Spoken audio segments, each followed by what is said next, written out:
Welcome, ladies and gents. Chris Andre here. You can find me at BetBoxing on Twitter for boxing-related tweets. Or you can subscribe to the channel and click that notifications button and get a new notification whenever a new video is uploaded. Before we get into the nitty-gritty of this video, a few of you have asked me about the debate I had with Steve Goodwin and when the video is coming up. It is up, so I will put the description box in this. I will put the video in the description box of this video. 19 minutes and 24 seconds is when I come in. If you agree with me, please message Steve in a polite way. They were very nice, but please message Steve and tell him, or Martin Theobald, tell them both, I agree with Chris here. We don't want to see mandatory jabs for fighters or fans. There's no scientific basis for it, and we hope that you give that view to the British Board of Boxing Control. Personally, it's a shame that I ran out of time in that discussion. It was a Zoom call. So when we ran out of time, I would have loved to have come back to Steve's against Steve's last point. I would have loved to have made a whole bunch of more points, to be honest with you. We didn't have the time. I'm willing to provide links to anything I've mentioned in that video. Anybody that's curious or interested, let me know. Personally, I've made the choice. I will not be purchasing Dillian Whyte against Alexander Povetkin, precisely because they have implemented this rule whereby you had to have had a COVID jab in order to attend the fight or have had COVID in the last 3 months. It's not for me to I don't agree with it. I think you have to stand by your principles. So I will not be doing any more analysis on this fight either. There are a million other channels if you're looking for that sort of analysis that you can check out on YouTube. If you want to purchase the fight, that's your right. But this is my right also. It's something I feel passionately about. And I feel that if enough people boycott this, it sends a message to say Eddie Hearn or whoever is behind this, the fighters themselves, whatever the case may be, there were a million other venues you could have held this fight at where crowds were allowed to attend safely without anything like this happening. Places like the US, for instance, places like Russia, and they chose not to do that. They chose to go to Gibraltar. That's fine, but I have to stand by my principles. Moving on from that, I appeared on a podcast called The Ringside Fracas. Great banter, great fun. There's a lot of laughs involved. Please check that out. It's an hour long. So if you guys I'll put that in the description box of this video too, but if you guys are out there working out or, I don't know, just nothing to do or driving around or whatever it is you might be doing, you can have it on in the background. It's just like a little podcast. It's really great fun. We talk about Fury, AJ, Wilder, Usyk, a colleague, Glavatsky. We cover a whole bunch of issues. It's really, really good fun. So shout out to the boys. Check out their channel as well at Ringside Fracas on iTunes, on Apple. I'll put the YouTube video link in the description box of this video.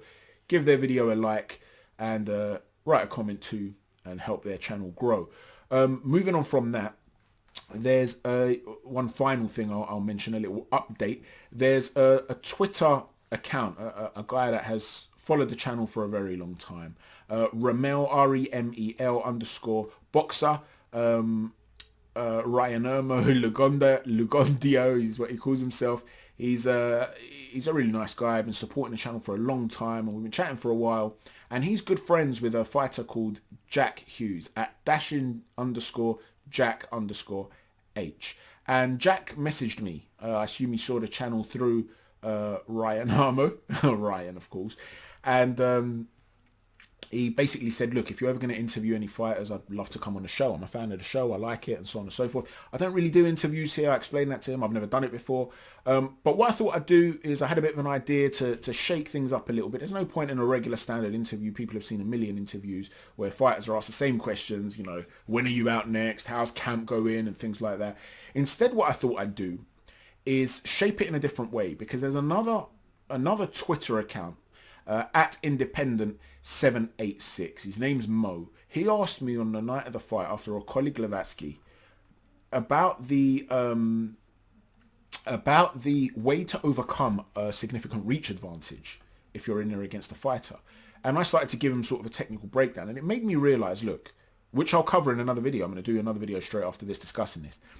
But it made me think, look, why don't we get the perspective of a fighter? So I'm going to ask you guys to send in questions that you want to ask fighters, basically. What do you want to ask a fighter about overcoming certain technical obstacles? Now, that's one of them that I will ask him. Another one that someone sent to me to ask is about peaking. You often hear fighters say, I peaked too early and then I was flat on the night. Or you'll hear of a fight being delayed and the trainer will say, okay, we've got to taper off training a little bit now so he doesn't peak too early. so we can peak at the right time. Because there's this idea that you peak athletically and then you start to dip, and you don't want to fight when you're dipping. You want to be right at your peak. So the question was, how do you time that peak? How do you know your body in terms of peaking? How do you go about, you got an 8-week camp when you're 6 weeks out. How do you make that plan so that in 6 weeks time, I'm directly at my peak? So I'm going to ask Jack all these questions and any other questions that you guys send. So please send in your questions, technical questions. Not how did you get into boxing? I'm sure he'd be happy to cover those too. You can ask him those on Twitter. But in this particular interview, it will be more technical based stuff. We're going to ask Jack things of how he approaches a fight and how he overcomes certain obstacles. I'll shout out your name or your Twitter account or your YouTube account, whatever it is you want. Write the question down. Hopefully, I'll be able to ask him all the questions depending on how many we get. And yeah, hopefully that'll be a fun show that's a little bit different. So let me know what you have to ask. Now, moving on from that,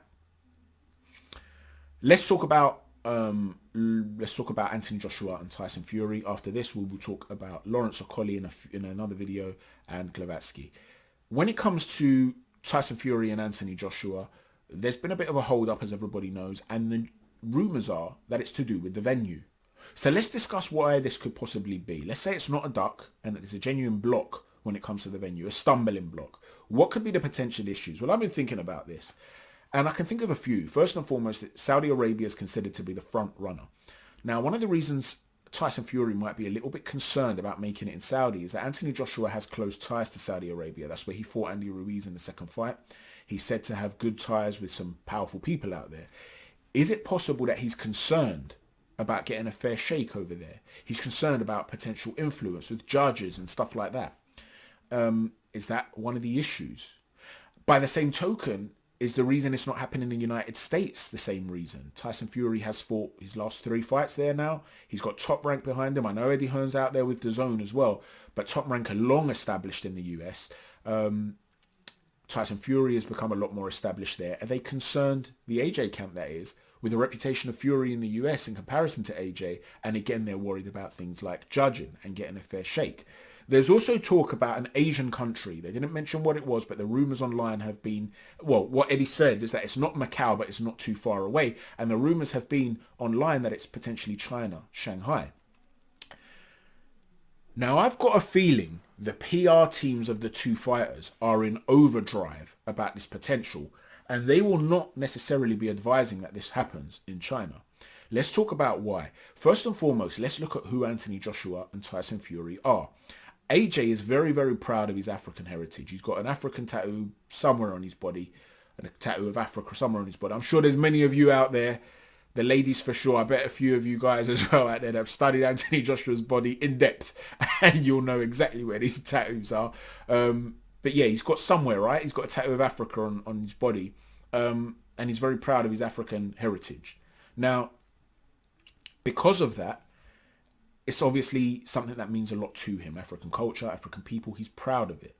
Tyson Fury has also been spoken very openly and honestly about his Christian views, to the point whereby it hurt his career. But he stood firmly by his beliefs, and he wouldn't back down. Even when those beliefs were being portrayed by certain aspects of the mainstream press as being somehow controversial, he was willing to stand by his views.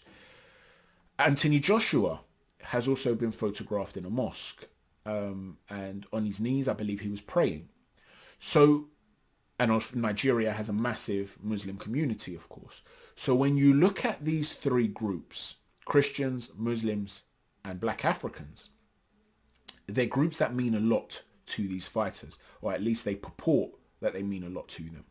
Well, when you look at this as a potential venue, and you look at what's going on in China, you look at the Uyghur Muslims, and they are put in concentration camps. There's reports of them having their organs harvested. They are women who have escaped, have spoken about rape of the women there. You're talking about them having to go through re-education camps. Similar things are happening with Christians. Priests are being arrested. Concentration camps and prisons have been put up. The Bible's been banned, and only a communist state approved version, a changed version of the Bible is allowed. So you're seeing that going on.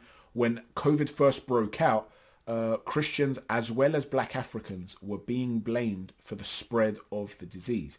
And what you saw is that you had a lot of black Africans that were being beaten in the streets, not just by random people and random bigotry, but we're talking about authority figures, the police, beating them with clubs in the street. You can see this stuff all over Twitter. There were videos emerging of well-to-do sort of people in suits that were trying to enter. There would be a group of people, foreigners, trying to enter shopping malls.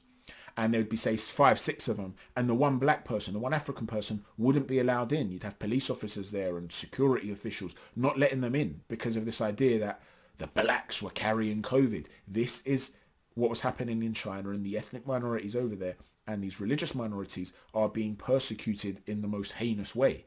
Now, when you look at someone like Muhammad Ali, one of the reasons he goes down as the greatest in the eyes of so many people is because he transcends the sport. I've said before, Muhammad Ali was an incredible fighter, but there were limitations there that are often glossed over. For instance, he didn't really have an inside game.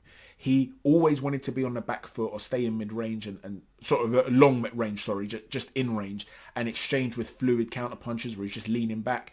He wasn't really the sort of guy that would cut off a ring and chase a guy down. And when he tried to do that, and you can see footage of that against Jimmy Young, he struggled. So there were areas of Muhammad Ali's game which were not perfect, even though he's one of the most beautiful fighters to watch. Graceful, elegant, brilliant balance, fluidity in his combinations. There were limitations there. But he goes down as the greatest in the eyes of many because he's considered to transcend the sport. Why? Because to many people, he means many things that are above boxing. And regardless of what you think of Muhammad Ali, I know a lot of people don't like him. A lot of people feel that, you know, some of the things he said to Joe Frazier, for instance, were really out of line, and some other controversial views he had. I get that, but you have to always put stuff into the context of their time. And Muhammad Ali wasn't afraid to do certain things that now might seem easy, but back then caused him to be ostracized from society. He refused to go to Vietnam, and he spoke up about it at a time when he was framed as being somehow cowardly for not doing that, when in reality he was brave for not doing that, because look at the impact it had on his life and his career. He spoke passionately about civil rights and stuff like that. This was a man that was not afraid to speak his mind. He transcended the sport by putting things above money in importance, in the hierarchy of importance in his life, right? Well, the same thing perhaps is what the likes of Anthony Joshua and Tyson Fury might want. They might want to build a legacy that goes beyond the sport of boxing. They might want to sit on the mantelpiece as the greatest of all time, or the greatest of the 21st century. And for them to do that, they have to transcend boxing. So it might be themselves that are passionate about this and thinking, you know what, I don't want to do something so controversial where people that love me, who are being hurt, are suddenly, hurt by me performing in these nations where these terrible, heinous things are occurring. Or it could be that their PR teams are the ones saying, you know what, this could affect your legacy. This could affect you from a PR perspective. Or maybe they just don't care. Who knows? This is the question I'm asking. What's causing the hold up in terms of the decision of the venue? Obviously, we're seeing other things too that are bound to be very, very important. I'm assuming they still haven't agreed things like ring size. These are very important things because AJ will probably want a smaller ring. If Fury gets his way, he'd probably want a massive Olympic-sized ring. There'll also be things about who comes to the ring first, whose names are on the posters. Things like whose names are on the poster first is not important. That's just ego. But where you sit, where you stand on in terms of coming out in the ring first, that's important. Because let's say AJ has a 10-minute walkout because of the fireworks in the show. You don't want to be Tyson Fury waiting in the ring getting cold, and vice versa. So, things like that will be important. Lewis, who was, I guess you could say the host, asking us questions on the Ringside Fracas. Like I said, check that out. I'm going to put it in the description box of this video. He felt that Tyson Fury is just the sort of guy who will fight for everything, even if he doesn't care. I don't care if my name's first on the poster. I'm fighting for it anyway. So maybe it's just an ego thing, and they're trying to win every little battle there is. Let me know what you think and the importance of the venue, and I will speak to you again with a new video talking about Lawrence Okolie and the things he did well, and we'll talk about distance control and things like that. Thanks for watching. Take care. God bless.